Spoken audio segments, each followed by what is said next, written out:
Hello, dear students. How are you all? I hope you all are fine and healthy.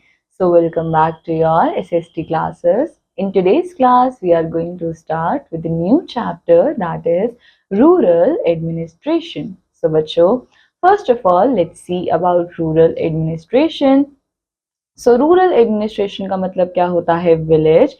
So, rural administration has been categorized as under police, Patwari, deputy commissioner और district collector. तो सबसे पहले बच्चों हम लोग बात करने वाले हैं पुलिस की। The primary duty of police is to maintain law and order. The superintendent of police यानी कि SP heads the police administration in a district who is an IPS Indian police officer, Indian police service officer। So बच्चों सबसे पहले हमारे पास क्या है? हमारे पास एक विलेज में यानी कि रूरल एडमिनिस्ट्रेशन में हम लोगों ने चीजों को डिवाइड किया है 3 पार्ट्स में। So we have police, we have patwari and then we have deputy commissioner. सो बच्चों अगर हम बात करें सबसे पहले पुलिस की, तो पुलिस की सबसे पहली और सबसे मेन ड्यूटी क्या होती है कि उनको लॉस को मेंटेन करना होता है एंड ऑर्डर्स को मेंटेन करना होता है ना। बच्चों सुपरिटेंडेंट ऑफ पुलिस जो है वो हेड होता है पूरे पुलिस एडमिनिस्ट्रेशन का एक डिस्ट्रिक्ट में, एंड एक सुपरिटेंडेंट ऑफ पुलिस जो है वो होता कौन है? वो एक आईपीएस होता है यानी कि इंडियन पुलिस सर्विस ऑफिसर होता है। Now each district is divided into sub divisions controlled by deputy superintendent of police known as DSP. तो बच्चों अब हर डिस्ट्रिक्ट को डिवाइड करा जाता है कुछ कुछ डिविजन्स में, और इन डिविजन्स को कौन देखते हैं? डीएसपी। डीएसपी का मतलब क्या होता है? Deputy superintendent police. Now subdivisions are divided into police circles, and each circle has about 10 police stations called thanas, and the thana is under the charge of station house officer known as SHO। तो बच्चों अब हर division को जो है वो divide करा जाता है पुलिस सर्कल्स के अंदर, और हर सर्कल के अंदर क्या होता है? 10 पुलिस स्टेशन होते हैं जिनको बोलते हैं थाना। और बच्चों हर थाना का जो है एक इंचार्ज होता है जिसका नाम क्या होता है? स्टेशन हाउस ऑफिसर या फिर SHO। Now each district has a jail, a jailer and a deputy jailer are in charge of the jail। So बच्चों हर डिस्ट्रिक्ट की एक जेल होती है, और उस जेल के अंदर एक क्या होता है? जेलर होता है और एक डिप्टी जेलर होता है जो कि उन जेल को चलाते हैं। There are separate jails for men and women criminals। So बच्चों अब men and women criminals की different jails होती है यानी कि different chambers होते हैं। Then we have the village patwari, a patwari who is also known as kanungo, lekpal or baramchari in different states। So बच्चों पटवारी is responsible for measuring the land and maintaining land records of the villages। So बच्चों होता क्या है? एक पटवारी को बहुत नामों से जाना जाता है जैसे कि कानूनगो, लेखपाल, बरमचारी। बट इस पटवारी का काम क्या होता है कि ये मेजर करते हैं लैंड्स को और उन लैंड रिकॉर्ड्स का क्या करते हैं? उन लैंड्स के रिकॉर्ड्स को मेंटेन करते हैं।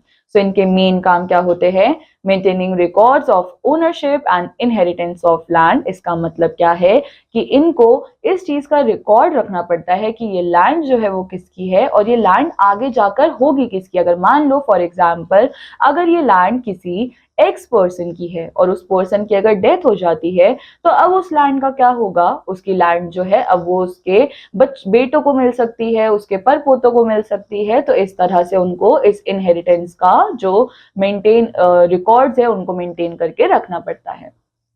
Then we have measuring land and maintaining records of the size of the land, maintaining records of crop grown at every harvest। So बच्चों अब इनको एक और चीज का ध्यान रखना होता है कि ये मेजर करते हैं लैंड्स को और उनके साइजेस को रिकॉर्ड करके रखते हैं। उसके अलावा उस लैंड पे कितनी क्रॉप जो है वो हार्वेस्ट हुई है यानी कि कितनी फसल जो है वो उगी है, इस चीज का ये रिकॉर्ड रखते हैं।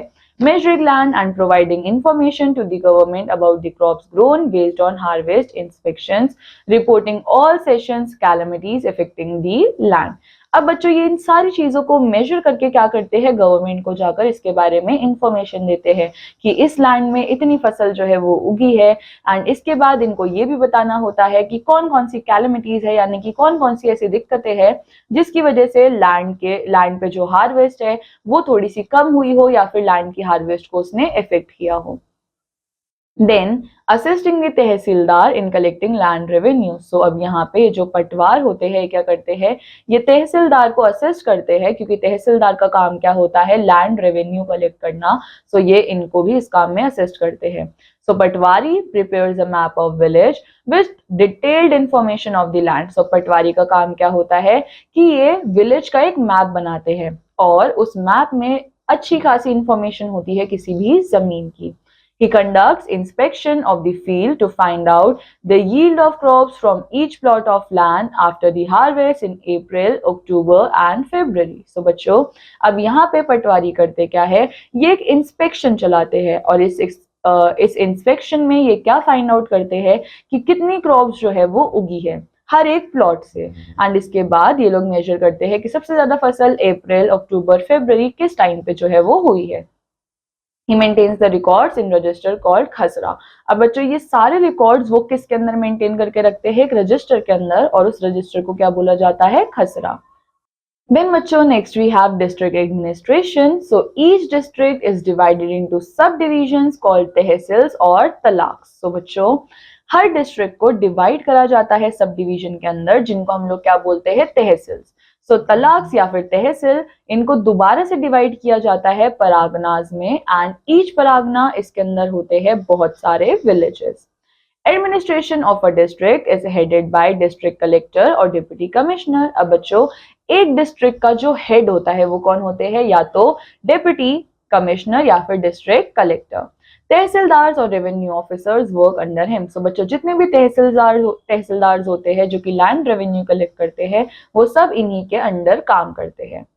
So we have Tehsildar. So Tehsildar supervise the work of Patwari.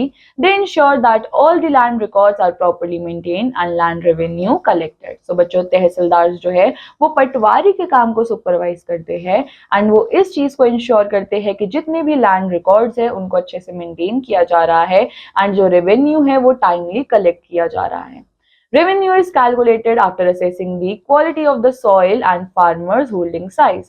Land disputes are heard at tehsildar's office. तो बच्चों अब जो रेवेन्यू है यानी कि जो हमारे फार्मर्स हैं उनसे जो पैसा लिया जाता है वो किसके बेसिस पे लिया जाता है कि उनकी सॉइल की क्वालिटी क्या है, या फिर फार्मर जो है वो जो जमीन को होल्ड कर रहा है उस जमीन का साइज क्या है, और जितने भी ये लैंड डिस्प्यूट्स है वो सब कहाँ सुने जाते हैं, वो तहसीलदार के ऑफिस में सुने जाते हैं। Then we have district collector. So district collector ensures the basic amenities like water, sanitation, healthcare to the people living in the district. He coordinates the working of various departments also in the district. So बच्चों district collector का काम क्या होता है कि ये जो basic चीजें होती है जैसे कि पानी, वॉशरूम, हेल्थ केयर, वो ये सारी चीजें अपने लोगों को प्रोवाइड करवाए। देन बच्चों वो कोऑर्डिनेट करते हैं वेरियस डिपार्टमेंट्स के साथ जो कि उनके डिस्ट्रिक्ट में होते हैं, and at the time of disaster वो इस चीज को इंश्योर करते हैं कि रिलीफ जो है वो दिया जाए उनके डिस्ट्रिक्ट के अंदर, और वो भी काफी ज्यादा एफिशिएंटली। नाउ बच्चों next we have the new inheritance law. The women in our society did not have the right to ownership of agricultural land, but they were expected to work hard in the fields as well as at home. अब बच्चों हुआ क्या कि हमारी society के लोगों को, हमारी सोसाइटी की औरतों को इस चीज का राइट नहीं होता था कि वो किसी एग्रीकल्चरल लैंड को ओन कर पाए, यानी कि उनको उस लैंड को वो अपने नाम करवा पाए, बट उनसे ये एक्सपेक्ट किया जाता था कि वो दिन रात उन फील्ड्स पे काम करे एंड इसके साथ साथ वो अपने घर पे भी जाकर काम करे। After the death of the father, the daughters were deprived of any share in the property of father. Daughters were only given money and jewelry during their marriage as dowry. अब बच्चों जब भी किसी पिता की डेथ हो जाती थी तो होता क्या था, अगर उनके पास एक बेटा है और उनकी बेटी है तो जितना भी प्रॉपर्टी है, जितना भी पैसा है वो उनके बेटे को दे दिया जाता था एंड बेटी को कुछ नहीं दिया जाता था। सो ये कहा जाता था कि बेटी को जितना भी पैसा और जितना भी सोना जो है वो शादी के टाइम पे दे रहे हैं वो ही बहुत होता है। In 2005, a new law named Hindu Succession Act was passed, giving sons, mothers and daughters an equal share in landed property. अब बच्चों हुआ क्या, 2005 में एक नया लॉ आया जिसका नाम क्या है, Hindu succession amendment act. And बच्चों ये लॉ का मतलब क्या था कि चाहे कोई बेटा है, चाहे बेटी है, चाहे मदर है, सबको एक लैंड के अंदर इक्वल शेयर दिया जाएगा। The act also gives married as well as unmarried women to reside in their parents' house. This act is a major step towards ensuring equality and justice for all. अब बच्चों इस act से हुआ क्या? इस act ने ये भी इंश्योर किया चाहे कोई लड़की मैरिड है या अनमैरिड है उसके पास ये राइट है कि वो अपने पेरेंट्स के घर पर जाकर रह सकती है। क्योंकि पहले के टाइम पे लोग क्या करते थे कि अगर लड़की की शादी कर दी तो बोलते थे कि नहीं अब आपका ससुराल ही आपका घर है, मायका आपका घर नहीं है। बट इस लॉ की वजह से क्या हुआ, वुमेन्स को ये राइट मिला कि नहीं आपका घर जो है वो ये भी है, जब जब भी आपका मन करे चाहे आप मैरिड हो या आप अनमैरिड हो आप अपने पेरेंट्स के घर पर आकर रह सकते हो। सो बच्चों इस स्टेप की वजह से क्या हुआ, ये स्टेप जो है वो एक बहुत ही बड़ा एक मेजर चेंज था जिसकी वजह से इक्वालिटी एंड जस्टिस हुआ सारे लोगों के लिए। ना बच्चों लेट्स रिकॉल प्राइमरी ड्यूटी किसी पुलिस की क्या है ताकि वो मेंटेन कर सके लॉ एंड ऑर्डर को। पटवारी जो है वो लैंड रिकॉर्ड्स को मेंटेन करते हैं एंड रेवेन्यूज को कलेक्ट करते हैं। हिंदू सक्सेशन एक्ट्स की वजह से क्या हुआ, मेन एंड वुमेन को इक्वली ट्रीट किया in the matter of inheritance. Now on the basis of the chapter आपके पास यहाँ पे ये एक्सरसाइज है जो कि आप सबको कंप्लीट करनी है। सो बच्चों this completes our chapter. I hope आप सब लोगों को ये चैप्टर अच्छा लगा होगा एंड समझ आया होगा। So I'll meet you in the next chapter. Till then, take care. Bye bye.